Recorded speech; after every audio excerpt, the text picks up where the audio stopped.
नमस्कार. मॅक्स महाराष्ट्रामध्ये आपल्या सर्वांचं स्वागत. आज महत्वाचा दिवस होता, यासाठी मी तुमच्याशी बोलायला आलेलो आहे. माझा आवाज तुमच्यापर्यंत पोहोचत असेल तर कृपया कमेंट करा. आज महाराष्ट्राच्या राजकारणातील अत्यंत महत्वाचा दिवस होता आणि आज महाराष्ट्राच्या राजकारणासोबत इतर बाबतीतही महत्वाचा दिवस होता आणि त्या निमित्ताने मी तुमच्याशी बोलतोय. माझ्यासोबत असतील विजय गायकवाड, माझे सहकारी, या चर्चेत थोड्या वेळात सहभागी होतील. पण आज महाराष्ट्राच्या दृष्टीने राजकारणाचा अत्यंत महत्वाचा दिवस होता.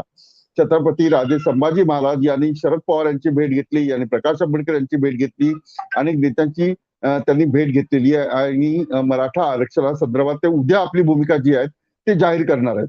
नेमकी काय भूमिका असेल याकडे सगळ्यांचं लक्ष लागलेलं आहे, कारण मराठा आरक्षणावरून संपूर्ण महाराष्ट्रात मराठा समाजामध्ये असंतोष आहे आणि हा असंतोष आता कुठल्या प्रकारे व्यक्त होत आहे, कारण 50च्या वर जे मोर्चे आहेत ते मराठा समाजाने काढले होते, तरी सुद्धा सुप्रीम कोर्टामध्ये आरक्षण टिकलेलं नाहीये. काँग्रेस, राष्ट्रवादी काँग्रेस आणि शिवसेना ही भाजपला दोष देत आहे. भाजप या महाविकास आघाडीच्या पक्षाला दोष देत आहे.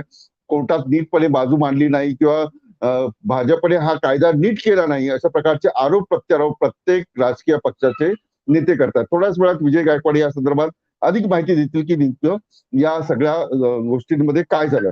दुसरा एक महत्वाचा, लॉकडाऊनच्या दृष्टीने अत्यंत महत्वाचा दिवस आहे, कारण लॉकडाऊन पुढे वाढवायचा की नाही वाढवायचा, 1 तारखेपासून लॉकडाऊन वाढेल का, 1 तारखेपासून लॉकडाऊन वाढला तर तो कसा असेल, तो शिथिल केला जाणार का किंवा अधिक कडक केला जाणार का, या संदर्भातली चर्चा जी आहे ती मी तुमच्याशी करणार आहे.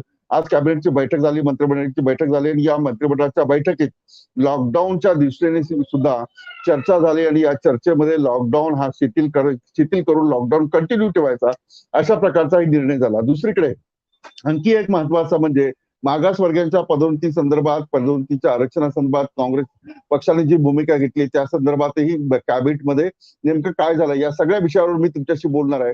विजय गायकवाड या चर्चेत थोड्याच वेळात सहभागी होतील.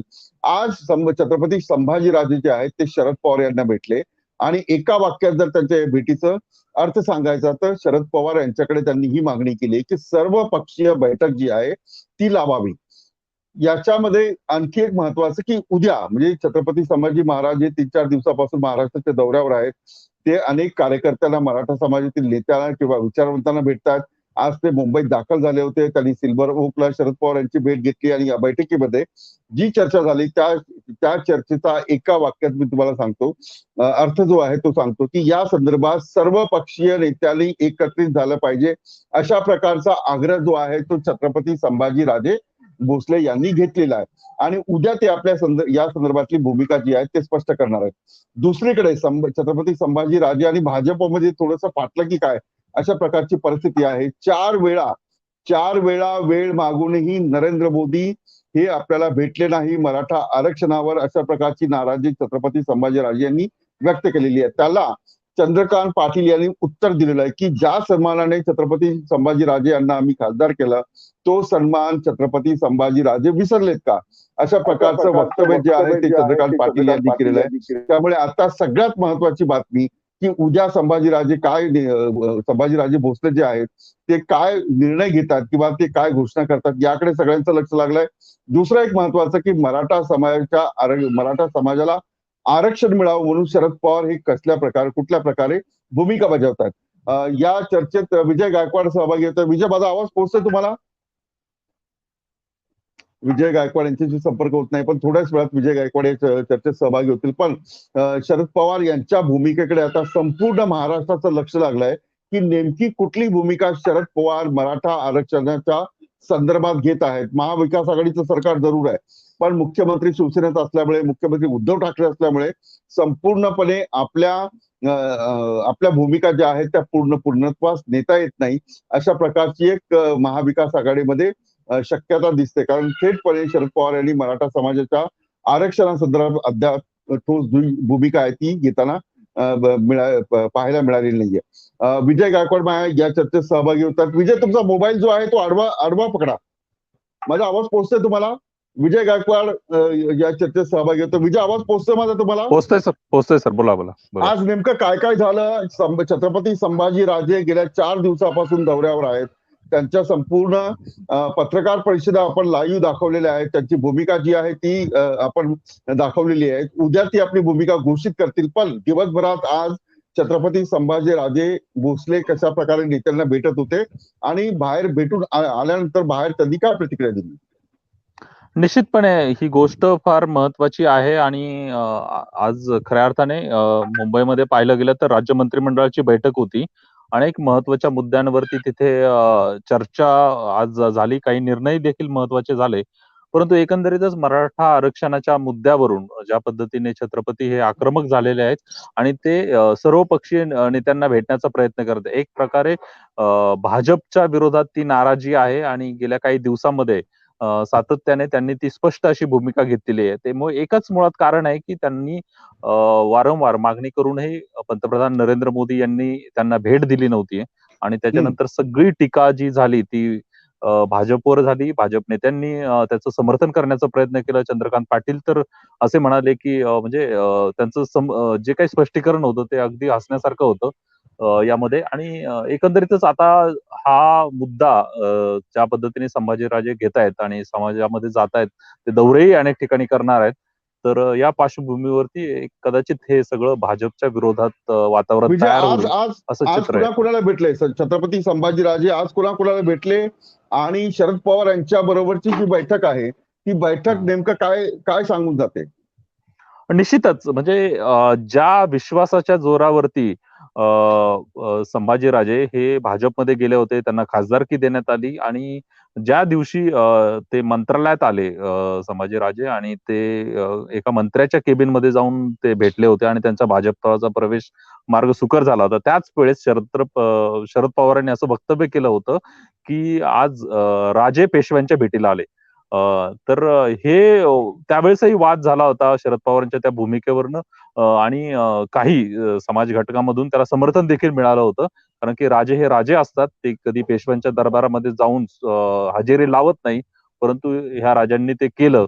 ते खऱ्या अर्थाने हे आणि मध्यंतरीच्या काळातही ज्या वेळेस भूमिका केल्या तुम्हाला आठवत असेल मागच्याच वेळेस देवेंद्र फडणवीस यांनी काही राजे श्री शाहू महाराजांच्या जयंतीच्या निमित्ताने वेगळ्या पद्धतीचं ट्विट केलं होतं.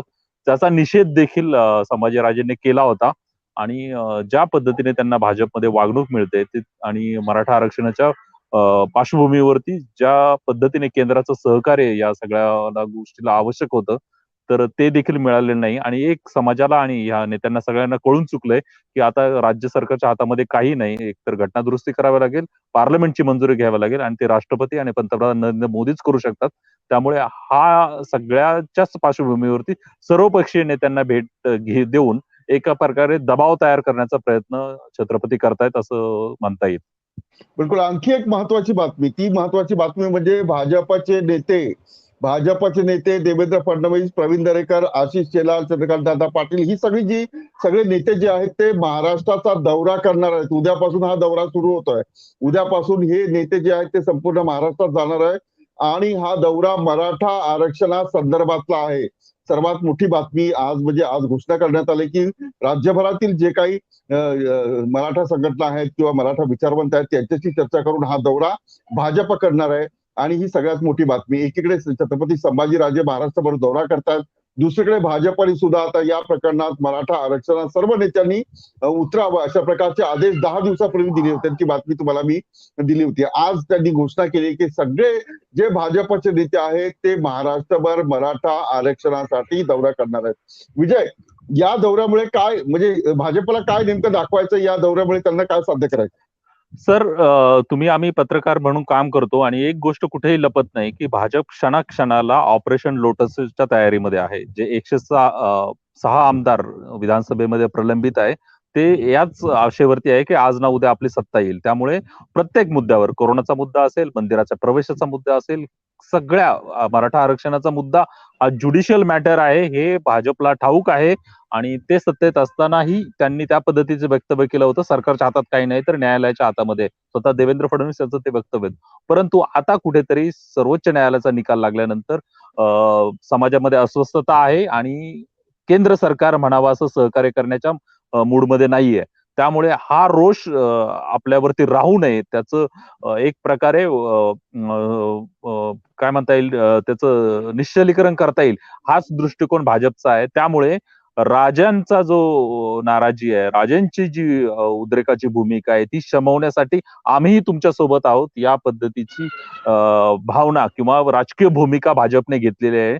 आणि त्यामुळे कोरोनाच्या संकटामध्ये लोकांचे जीव धोक्यात असताना या पद्धतीने आता राज्यभर आंदोलन होणार आहे. ते खऱ्या अर्थाने राज्याच्या जनतेच्या आरोग्याच्या दृष्टीने धोक्याची घंटा आणखी आहे एक असं म्हणजे म्हटलं तरी वावगं ठरेल. आणखी एक महत्वाचा, सचिन सावंत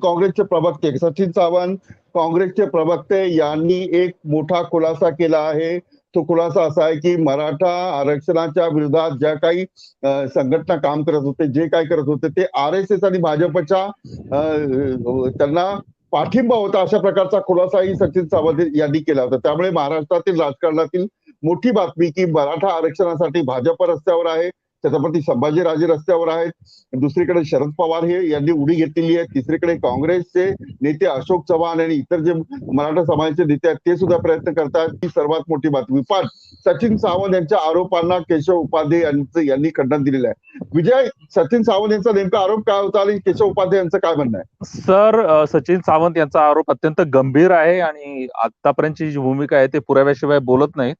तर सेव्ह मेरिट आणि सेव्ह नेशन या नावाची संघटना आहे, तिचं राष्ट्रीय स्वयंसेवक संघाशी थेट कनेक्शन आहे. नागपूरमध्ये ही संस्था काम करते, ती विश्वस्त आहेत आणि त्याचे सगळे जे पदाधिकारी आहेत ते RSS चे देखील आहेत. यापूर्वीच्या काळातही ही संस्था भाजपला CAA कायद्याला पाठिंबा देण्यासाठी व्यासपीठावर होती. त्यापेक्षा गंभीर अशी बाब आहे की या संस्थेचे जे संस्थापक आहेत अनुप मरार, हे भाजपच्या वैद्यकीय आघाडीचे पूर्व विदर्भातील समन्वयक आहे. त्यांनी स्वतःचा पत्ता देखील या संस्थेमध्ये नोंदवला आहे आणि देवेंद्र फडणवीस आणि चंद्रकांत पाटील यांनीच त्यांची समन्वयकपदी नियुक्ती केलेली आहे. सगळी न्यायालयीन लढाई सुरू असताना आरक्षणाच्या बाजूने निकाल लागल्यानंतरही ही संस्था सातत्याने त्यांच्या वेबसाईटवरनं, त्यांच्या सोशल मीडियावरनं आरक्षणाच्या विरोधात बोलत होती. सगळ्या नामवंत वकील जे होते त्यांना विरोध करण्याचं कामच या संस्थेवर दिलं होतं, असं सगळं सचिन सावंतचं म्हणणं आहे. आणि त्यांनी सगळ्या पुराव्यानिशी ही सगळी आज पत्रकार परिषदेमध्ये भूमिका जाहीर केली आणि अपेक्षेप्रमाणे फार थोड्या प्रसार माध्यमांनी त्याला प्रसिद्धी दिलेली आहे. परंतु ती कागदपत्र पाहिली, त्यांची भूमिका जर पाहिली तर निश्चितपणे यावरती जे ते आरोप करतायत त्याच्यामध्ये बळ आहे आणि त्या पुराव्यानिशी ते सांगतायत. त्यामुळे पण केशव याच्यावरती उपाध्ये, विश्वास मुख्य ठेवला. प्रवक्ते केशव उपाध्ये यांनी सुद्धा खुलासा केलेला आहे. केशव उपाध्यांचं काय म्हणणं आहे? निश्चितपणे आता तरी जेव्हा कधी भाजप अडचणीत येतं, कधी थेट आरोप होतात, तर त्यावेळेस त्यांचे ठराविक प्रवक्ते हे उतरतात आणि ते त्याचं समर्थन करतात. म्हणजे तुम्हाला आठवत असेल की देवेंद्र फडणवीस बोलले होते की गायकवाड समितीचा अहवाल हा ट्रान्सलेटच झाला नाही. मुळात आता मी एवढ्या वर्ष तुम्हीही विधिमंडळामध्ये वृत्तांकन करतात, मीही वृत्तांकन करतात. जेव्हा विधिमंडळामध्ये अहवाल येतात ते मूळ प्रती ह्या इंग्रजीमध्येच असतात आणि जेव्हा रिटायर्ड जस्टिस ते अहवाल तयार करतात तर ते अनेकदा त्या आपल्याला मराठीमध्ये ट्रान्सलेट करून घ्याव्या लागतात. अशी पद्धती आहे ज्या प्रशासनाच्या मंत्रालयाच्या काम करतात. परंतु त्यांनी तो आरोप केला आणि असे अनेकदा आरोप केले. आपल्याच मॅक्स महाराष्ट्राच्या कार्यक्रमामध्ये शिवसंग्रामचे नेते मेटे यांनी म्हटलं की केंद्र सरकारच प्रतिवादी नव्हतं किंवा केंद्र सरकारला पार्टी केलं नाही. विलास आठवले सर, तुम्ही मला सांगा की ज्या वेळेस सर्वोच्च न्यायालयामध्ये कुठलाही विषय जातो, राज्याच्या वतीने हायकोर्टाच्या निर्णयाच्या विरोधात असेल, हायकोर्ट किंवा त्याला कुणी अपील केलं असतं, तर बाय डिफॉल्ट केंद्र सरकार तिथे प्रतिवादी होतं. केंद्राची वकिलांनी तिथे भूमिका मांडली होती. तर हा बुद्धिभेद करण्यामध्ये भाजपचे नेते पतायेत आहेत, त्यांचे प्रवक्ते त्यांना त्याच पद्धतीचं काम दिलं जातं आणि जर आरोप होत असतील तर त्याला सबळ बिलकुल पुरावे देऊन उत्तर दिलं केशव पाहिजे. उपाध्ये यांनी भाजप म्हणजे केशव उपाध्यांनी काय खुलासा केला, अगदी थोडक्यात मी तुम्हाला वाचून दाखवतो. त्यानंतर आपण लॉकडाऊन आणि पदोन्नती या विषयावर जो आहे त्या विषयावर बोलू. सेव्ह मेरिट सेव्ह नेशन या ला कोणत्या नेत्यांनी देणग्या दिल्या याची माहिती आहे. त्यामुळे निव्वळ अफवा पसरवण्याचा आपला छंद सचिन सावंत यांनी किमान संवेदनशील विषयात तरी जपू नये. मराठा आरक्षणाच्या सारख्या संवेदनशील विषयात त्या समाजाशी असा पोरखेड करण्याचा कोणताही अधिकार सचिन सावंत यांना नाहीये. मुळात गेली 60 वर्ष जो प्रश्न तुम्ही कितपत ठेवला ते मराठा आरक्षण मिळवून देण्याचे काम देवेंद्र फडणवीस यांनी केले. अशा प्रकारचा खुलासा जो आहे तो केशव उपाध्यांनी केलेला आहे. भाजपाचा काय नेमका खुलासा आहे आणि सचिन सावंत यांचा नेमका काय आरोप आहे या संदर्भातली इत्यंभूत माहिती जी आहे, इत्यंभूत बातमी जी आहे, तुम्ही मॅक्स महाराष्ट्रावर पाहू शकता. दुसरा विषय मी घेतो लॉकडाऊन संदर्भात 1 तारखेपासून लॉकडाऊन जो आहे तो शिथिल केला जाईल, पण लॉकडाऊन उठवण्यात येणार नाहीये. पेशंटची संख्या, रुग्णांची संख्या कमी झाली असली तरी, मृत्यूंची संख्या कमी झालेली असली तरी एक नवीन जो व्हायरस आहे तो हवेमध्ये पसरवतोय आणि त्याच्यामुळे लहान मुलांना आणि इतर रुग्णांना धोका होऊ शकतो. त्यामुळे जे लॉकडाऊन आहे ते शिथिल करायचं, पण लॉकडाऊन उठवायचं नाही, अशा प्रकारची चर्चा ही कॅबिनेटमध्ये झाली आहे. काय सरकारी प्रेस नोट काय म्हणते विजय? निश्चितपणे म्हणजे ही जी भूमिका घेतली आहे ती टास्क फोर्सची चर्चा करूनच राज्य सरकारने घेतलेली आहे. महाराष्ट्र हे एकमेव राज्य आहे देशातलं जे कोरोना व्हायरसच्या विरोधात लढण्यामध्ये काही पारदर्शी अशी भूमिका घेतली. त्याचे परिणाम देखील आपल्याला दिसून आले. इतर राज्यामध्ये आजही परिस्थिती बिकट असताना महाराष्ट्रामध्ये दिवसेंदिवस रुग्णसंख्या कमी होते. ते सुरुवातीच्या टप्प्यात जरी थोडा उशीर झाला तरी पण योग्य वेळी निर्बंध लादले गेले. त्याच्यानंतर कॉन्टॅक्ट ट्रेसिंग होतंय. त्याच्यानंतर टेस्ट देखील मोठ्या प्रमाणात होत आहेत. त्यामुळे ही संख्या आज जवळपास 21,273 नवीन रुग्ण फक्त आहेत आणि मृतांची संख्या ही 425 आहे. म्हणजे एक अर्थाने हा रिलीफ आहे, परंतु हा टेम्पररी रिलीफ आहे. विलास सर, तुम्हाला एक गोष्ट माहित असेल, मी ऑस्ट्रेलियावरनं मला रोज अपडेट मिळत आहेत. तिथे 3 महिने एकही रुग्ण नव्हता कोरोनाचा आणि परवा तिथे 5 रुग्ण आढळले. त्या 5 रुग्णांची संख्या आज 21 रुग्णांपर्यंत जाऊन पोहोचलेली आहे.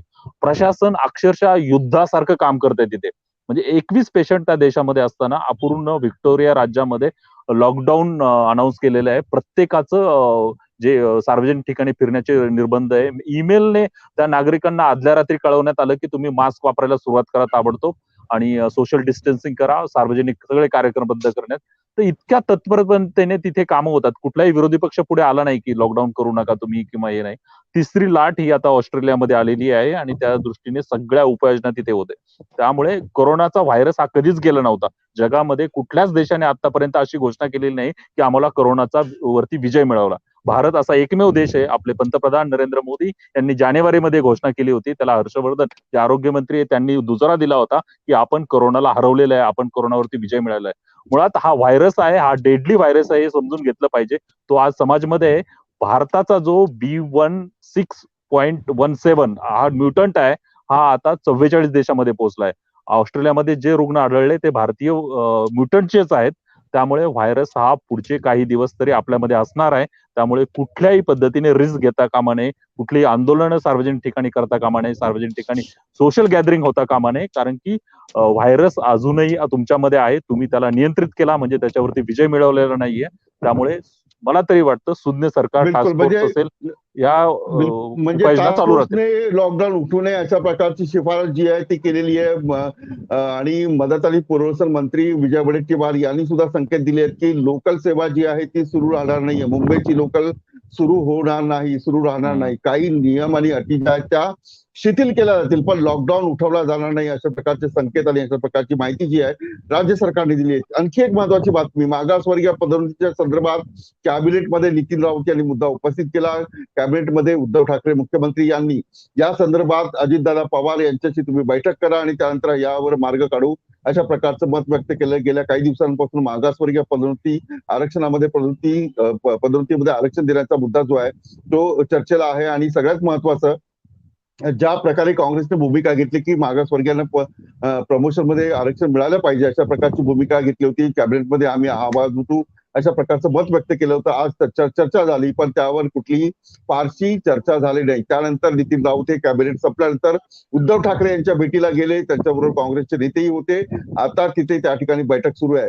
विजय, काय नेमकं झालं आणि कशा प्रकारे काँग्रेसची भूमिका आहे मागासवर्गीय पदोन्नती च्या आरक्षणामध्ये आणि इतर पक्षांची काय भूमिका आहे? सर, अगदी तटस्थपणे या विषयाकडे जर पाहिलं तर मराठा आरक्षणासंदर्भात जो सर्वोच्च न्यायालयाने निकाल दिला त्यानंतर ह्या सगळ्या निर्णयांमध्ये फेरबदल झालेला आहे.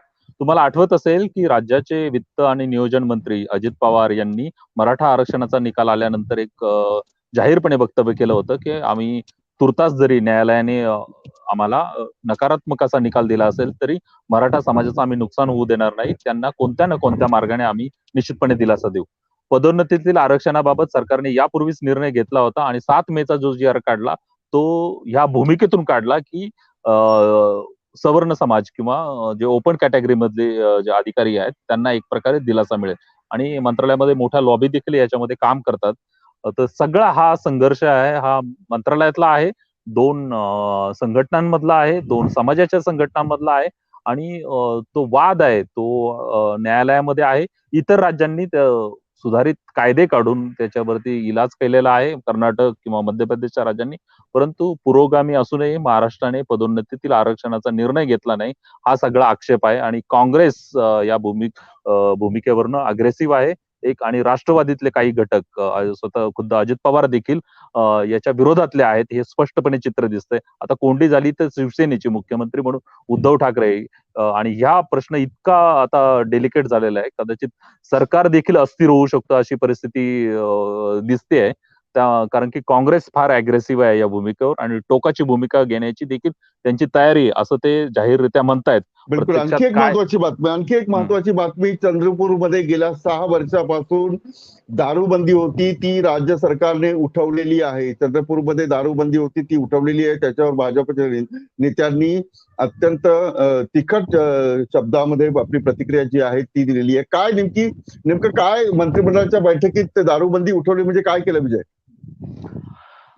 सर, हा मुद्दा आहे, याला जवळपास 10-15 वर्ष संघर्षाची किनार आहे. अनेक घटना आणि घडामोडी ह्या निर्णयामागे झालेल्या आहेत. आपल्याला आठवतच असेल की राज्याचे माजी वित्त आणि नियोजन मंत्री सुधीर मुनगंटीवार हे प्रचंड अग्रेसिव्ह होते. काही सामाजिक संघटना देखील याच्यामध्ये उतरल्या होत्या आणि मोठ्या प्रमाणात निवेदनं देऊन, विधान सभेवरती मोर्चे काढून, नागपूरच्या अधिवेशनात तुम्हाला आठवत असतील की या दारूबंदीसाठी सातत्याने आंदोलनं झाली. आणि त्याचा परिपाक म्हणून सत्तेमध्ये आल्यानंतर भाजपने 2015 मध्ये हा निर्णय घेतला.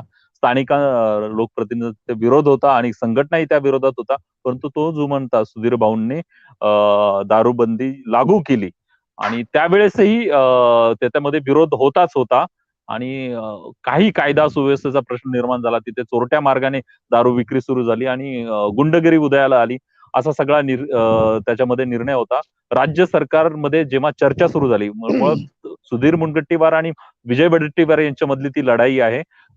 रमाकांत झा हे माजी सनदी अधिकारी आहेत, त्यांच्या अध्यक्षतेखाली ही समिती नेमली होती. त्यांनी अहवाल राज्य सरकारला सादर केला आणि हा अहवाल सादर केल्यानंतरच आपल्याला याची जाणीव होती की ही दारूबंदी आता उठवली जाईल आणि त्या पद्धतीने राज्य सरकारने चंद्रपूरमधील दारूबंदी जी आहे ती उठवण्यात आलेली आहे. झा समितीच्या अहवालानंतर अशा प्रकारचा निर्णय जो आहे तो राज्य सरकारने घेतलेला आहे. 2015 पासून चंद्रपूर जिल्ह्यामध्ये दारूबंदी होती आणि या दारूबंदीमुळे गुन्हेगारी वाढते. या दारूबंदीमुळे पैसाही मिळत नाहीये राज्य सरकारला आणि अवैध जी दारू विक्री आहे ती मोठ्या प्रमाणावर होते, अशी कारणं जी आहेत ती झा समितीने दिली आहेत. एकीकडे आपण म्हणतो की दारू बंद झाली पाहिजे, पण या सरकारने दारू सुरू करण्याचा निर्णय, चंद्रपूरमध्ये दारू सुरू करण्याचा निर्णय जो आहे तो घेतलेला आहे. चित्रा वाघ ज्यांनी महिलांना आव्हान केलं की भगिनींनो कंबर कसून उभ्या राहा, आणि त्यांनी ट्विटरच्या माध्यमातून अशा प्रकारचा इशारा दिलेला आहे. दिगवंत नेते RR पाटील यांनी उभी बाटली आडवी करत आणलेली दारूबंदी या सरकारने शेवटी रिचवली. भगिनींनो, संसार वाचवायला कंबर खोचून उभ्या राहा, परत चार हात करण्याची वेळ आली आहे, असं त्यांनी म्हटलंय. फडणवीस यांनी सुद्धा या दारूबंदीच्या निर्णयाचा विरोध केलेला आहे.